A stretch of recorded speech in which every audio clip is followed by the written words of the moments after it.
Good afternoon, YouTube. This is Spirit Journey, and today is May 7th, 2015, and it's a little over 1 p.m. today.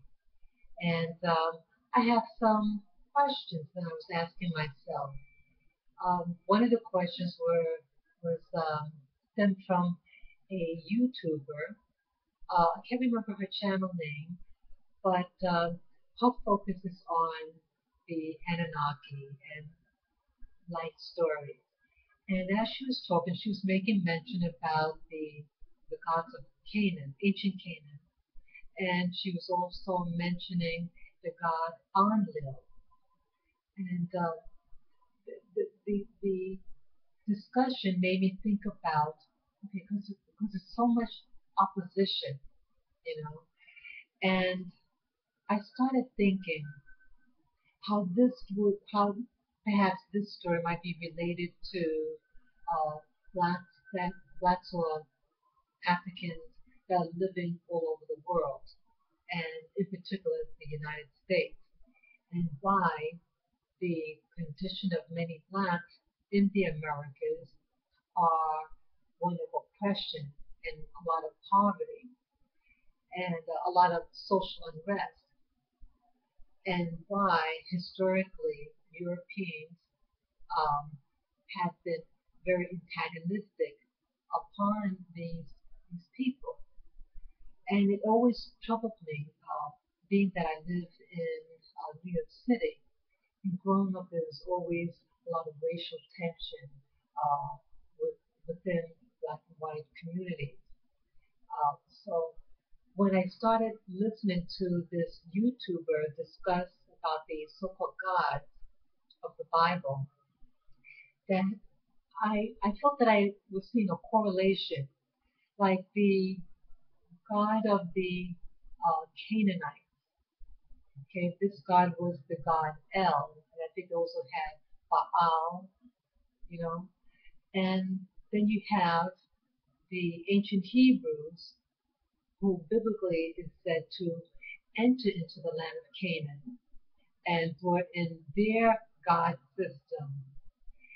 And I'm wondering whether or not whether this whole thing between so-called black and white people is really a spilling over between the war of the gods.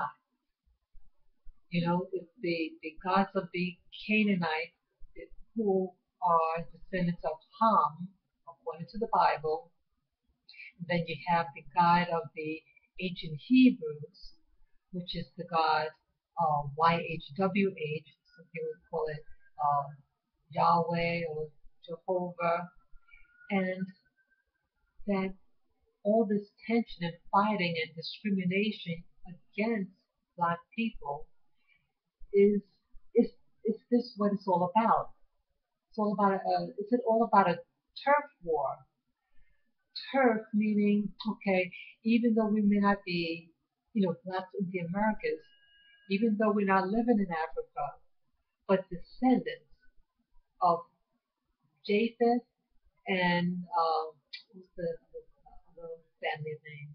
Um, and Shem, whether it's about that God system. So you have Japheth and Shem who seem to have some type of partnership together, but with the third wheel, the branch of Ham, and that all this fighting, all these social unrest that, that has been happening in the United States as it pertains to black people, all this, you know, brutality from the cops and et cetera, et cetera. And is this all about the gods that each group is supposed to represent? You have the um, Hamitic races, which is referring to the black races, the god El or Baal, and then the god of Shem, which is YHWH. And according to this one YouTuber, that the YHWH is really the god Enlil. And Enlil is a jealous god. And if Enlil and YHWH are synonymous, then this might really explain what's going on, you know? Why they're still chasing us, why they're still trying to push us off our land and put us into living in what they call ghettos, and worldwide. You have the indigenous people from Australia. They are black-skinned race people. You have people from the Pacific Islands. There also were a black-skinned race people, and their land and their livelihood is not the same. It's taken over. So Um, so that's what I started thinking about.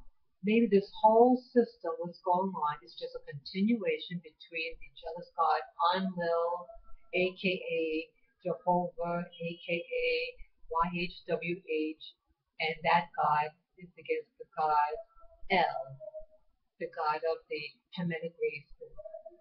And then I started thinking of this other thing. I was talking to this woman, and she used to be in media. She was a reporter, and she's an author. And she was telling me a story about um, how, I mean, I don't remember how it led up to the conversation, but that you have, like in New York City, you have all these coffee houses just all over. And I wonder why this love affair for coffee. My family love coffee too. I'm not a coffee drinker, but it is still that I noticed the growing trend of it.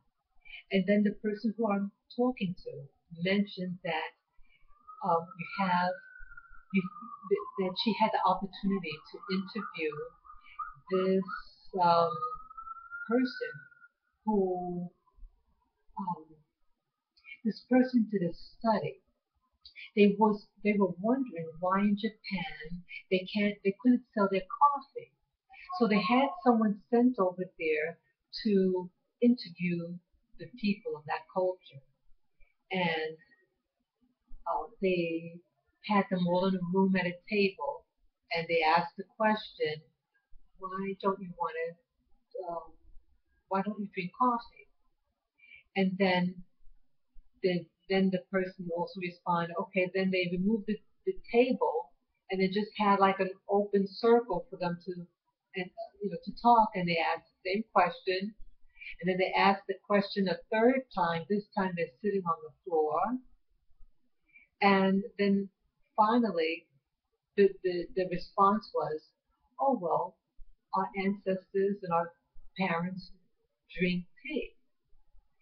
And so that's the essence of it. So it had to do with tradition. So the interviewer made a report and gave the information to this people who produce coffee, and they did a marketing plan, a very strategic marketing plan to target the youngsters of Japan. Oh, also these adults had said, the Japanese adults said that coffee was a symbol of tomorrow and America. I think they said, yeah, it's about tomorrow. And it symbolized tomorrow. And they didn't want that. They were interested in the past and heritage.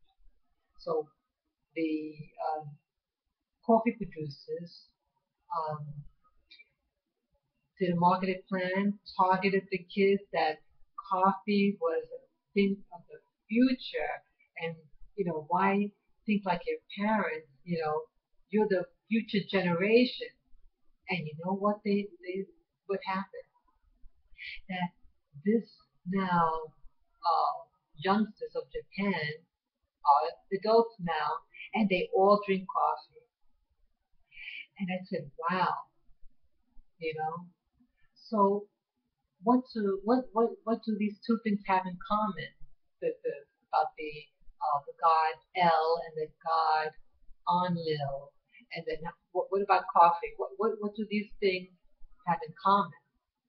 Well, what they have in common is that you have an indigenous culture that's being taken over by someone else that lives outside of their system, orchestrating, creating a new reality for your community to disempower you, and so that they can control you. And so you have to pay, you have to pay someone else who doesn't even respect your culture to and buy their coffee. Are they buying your tea or your product? Are they embracing it? But here these people in Japan, with that mindset of drinking coffee, and nothing wrong with drinking coffee or tea or any beverage of your choice. But it wasn't a choice for them. It was brainwashing. It was a deliberate manipulation of their thought process to devalue what was intrinsic to them as a culture and to embrace someone else's culture that doesn't respect your culture. And they don't even live there probably, you know? And with regard to Enlil and the god El, you have all this fighting. You have an outsider who feels because their god said, no, that land is promised to me, and do a genocide. And that genocide is still happening to the descendants of Ham, whose tradition of God is El and Baal, that is being chased by the god YHWH, aka Enlil. And so these two pieces actually are related. The conversation and the video that I saw pertaining to those two questions and elements were days apart. But I just started thinking, and it came to me yesterday as I was taking a shower, that these things are actually connected. So my reason of doing this video for today is be aware who comes into your community, who comes into your home, and that just because someone may smile at you or offer you a cup of coffee, be wary and ask yourself, why are you doing this? Why are you so preoccupied with me wanting your cup of coffee, or you wanting to move into where I live and introducing your gods and system? It's a motive. You have people who think things, that they think generationally. See, these coffee makers and these guys of other cultures, they may not, work on you just one time, but they follow you, and they may follow your descendants. They may know that it's not going to change overnight, and that in your genealogies, some generations in the future, that is going to happen. You have people who think that way, who think generationally. They don't think like just a week from now. They're thinking hundreds of years in the future, so that they can promote their genetics, their genes, their progeny, and they want to have you lose your progeny. So be careful who you invite in your home, who you invite into your place of worship, who you invite in your circle, because it could be a trick. So I know this sounds strong, but when I was listening to this woman who's very